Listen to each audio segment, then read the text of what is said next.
আসসালামু আলাইকুম, Moni's cooking album থেকে সবাইকে ওয়েলকাম করছি। আমি মনি। আজকে আমি সবার জন্য নিয়ে এসেছি মোস্ট পপুলার একটা চাইনিজ ডিশ, যেটার নাম হচ্ছে চাইনিজ ভেজিটেবলস।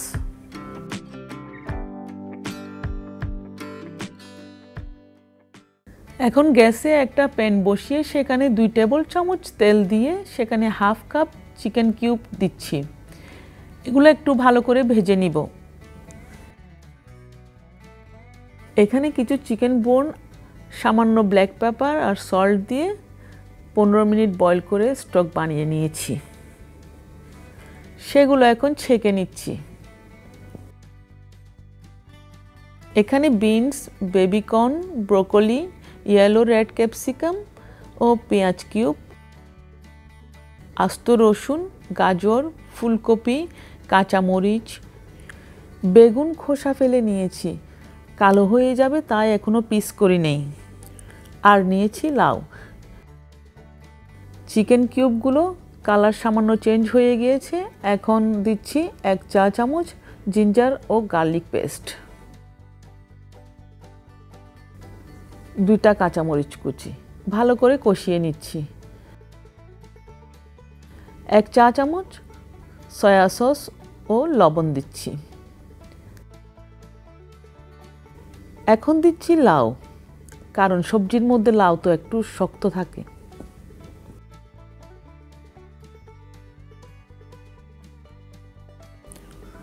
দুই মিনিট পর দিচ্ছি গাজর, ফুলকপি। এবার দিচ্ছি চিকেন স্টক। ঢাকনা দিয়ে 1 মিনিট রাখছি। এবার দিলাম বেগুন আর রসুন। চাইনিজ ভেজিটেবলে কেউ বেগুন দিতে শুনি নাই, বাট আমি সাহস করে দিলাম।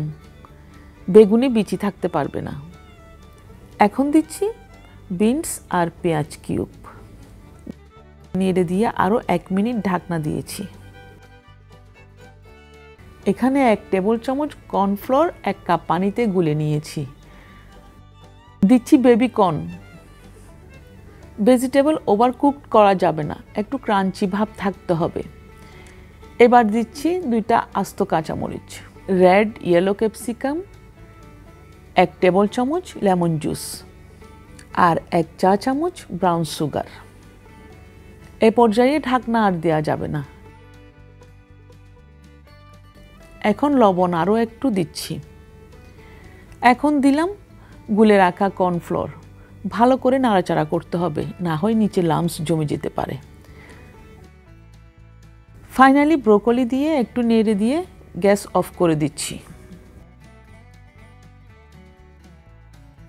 এবার চাইনিজ ভেজিটেবল ডিশ আউট করে নিচ্ছি। খেয়াল করবেন, আমি এখানে কিন্তু কোনো টেস্টিং সল্ট ইউজ করি নাই, কারণ এটা অনেক হার্মফুল। আমি হেলদি করার চেষ্টা করেছি। এবার দেখেন দেখতে কেমন কালারফুল লাগছে, আর খেতেও খুবই দারুণ হবে। আমার আজকের ভিডিও ভালো লাগলে কমেন্টে জানাবেন। সবাই ভালো থাকুন। আল্লাহ হাফেজ।